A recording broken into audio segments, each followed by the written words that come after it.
Obviously, there is a lot going on in the world today, conflict wise. Israel and Gaza, Russia and Ukraine, let alone the complete messes that are Myanmar, Syria, and Yemen. Plus the fighting in parts of Northwest Africa, East Africa, West Africa, Central Africa. Yeah, Africa has issues. Maybe I should start a series just covering the wars being fought there at the moment. But today I want to look at a potential war, one that holds the possibility of triggering significant state to state conflict in South America. Venezuela and Guyana, located on the northern Atlantic coast of the continent. In the last few weeks, relations between these two countries has taken a rather bad turn, with Venezuela making increasingly loud noises about taking control of the contested region of Essequibo. This area makes up about two-thirds of Guyana's territory and gives the country claim to substantial territorial waters. That's important for reasons I shall come to soon. Anyway, for context, here comes the history bit. The majority of South America was colonized by the Portuguese in Brazil and the Spanish, who took most of the rest. But on the far north coast, a complete backwater continentally speaking, small colonies were established by the Dutch between the 16th and 18th centuries. This put them at odds with the Spanish, who claimed pretty much all of the area as theirs, and there followed the usual tussles over the centuries between most of the European powers that generally just get glossed over in the histories, just as I am doing now. As said, the region was a complete backwater. In 1814, the Dutch ceded a couple of these colonies to the British, who formed the territory of British Guiana from them. Venezuela itself didn't actually become an independent country until 1830. The mess that is the history of Spanish South America is beyond the scope of this video, but what is important to know is that they continued the Spanish claim to the region of Essequibo. This situation wasn't really helped by the fact that this region is largely inaccessible swamp and jungle, and no one had really bothered to set out definite boundaries until the British did in 1840 and laid claim to what is now Essequibo, which, as said, had been notionally claimed by the Spanish and then Venezuela in turn.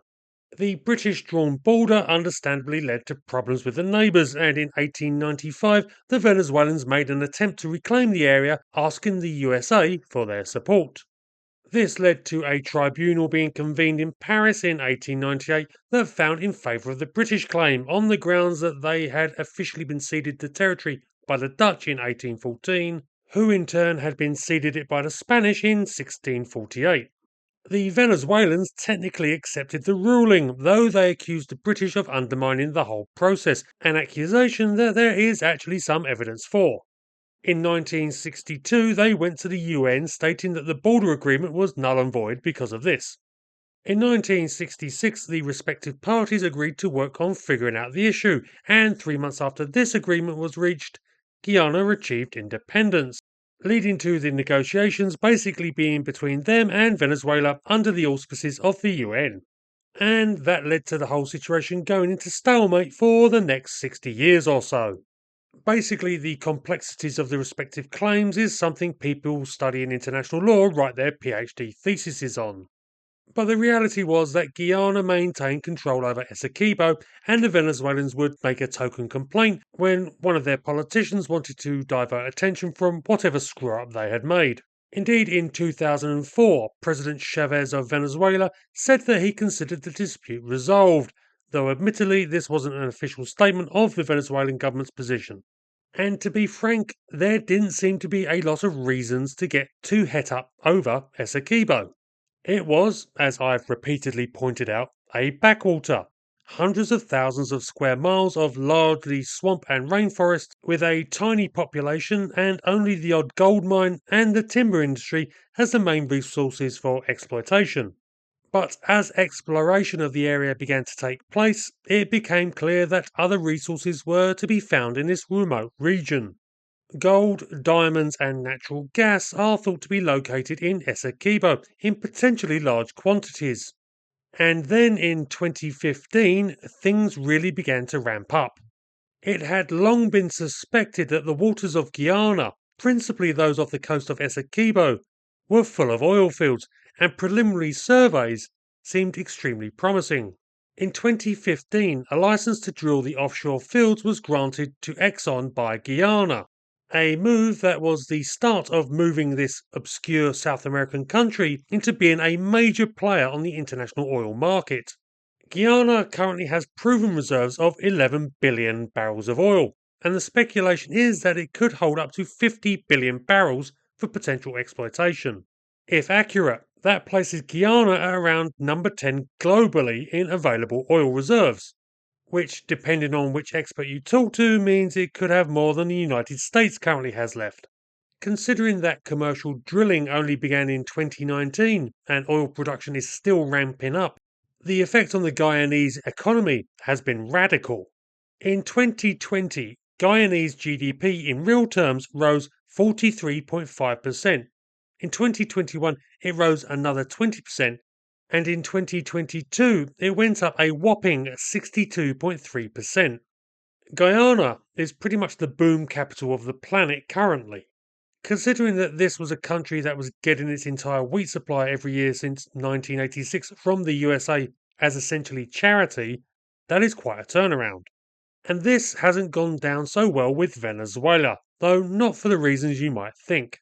Because though exploitable resources are often a reason for war, in this case these oil fields don't really add much to what Venezuela currently has. That country holds 300 billion barrels of oil, something like 25% of the world's reserves. What Venezuela has a problem with, or rather its president, Nicolas Maduro, does, is popularity. Maduro came to power in 2013 in circumstances that have drawn widespread criticism, and Venezuela has been a mess ever since. According to the UN, an estimated 7.7 million Venezuelans have left the country since Maduro came to power, with his economic policies and dictatorial habits generally attributed for the collapse, which turned Venezuela from a successful nation into a basket case. This reduction of Venezuela from a South American powerhouse to a country that has seen a substantial section of its population flee to escape crushing poverty and starvation, well, it's not a great look. And it seems that much of the rhetoric coming out of Caracas concerning Essequibo is aimed at raising nationalist feeling, particularly amongst the powerful military. This has seen 2 decades of investment by both Maduro and his predecessor, Hugo Chavez, and essentially is the guarantor of the president's power, despite the terrible economic situation the country has endured.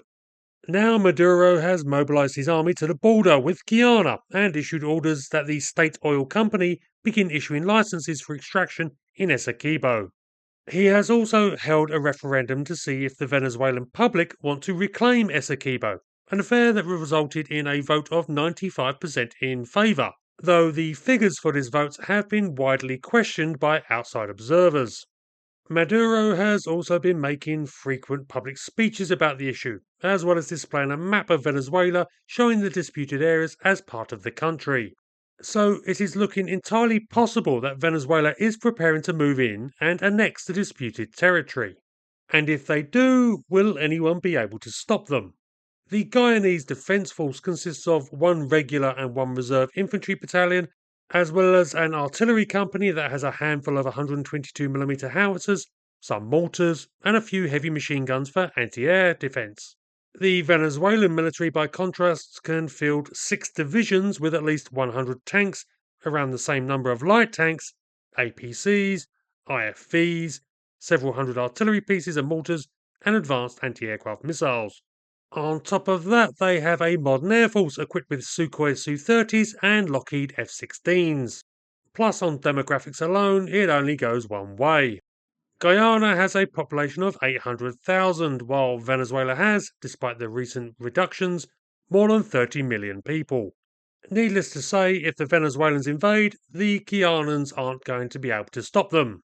What will be critical is how the world reacts.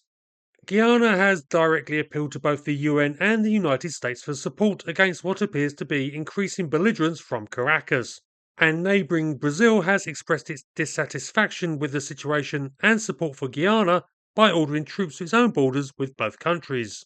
The international community generally has expressed concern over Venezuela's actions, though these have generally been fairly muted, probably to allow Maduro room to back off.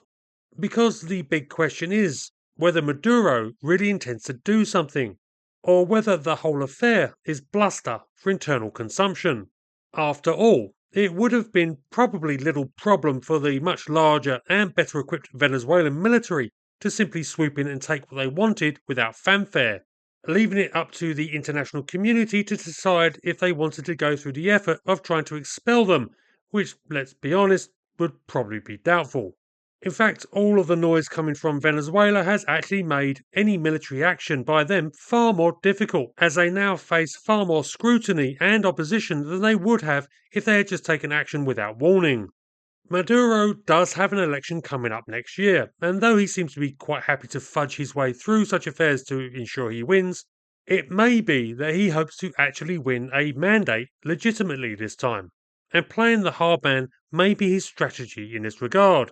Though that does raise the concern that his aggressive words may inadvertently mean he paints himself into a corner, forcing him to commit to an invasion just to maintain his image as a strongman. We shall have to see. But one thing is guaranteed. With so much money involved and so many international interests at stake, the Essequibo question will not be going away anytime soon.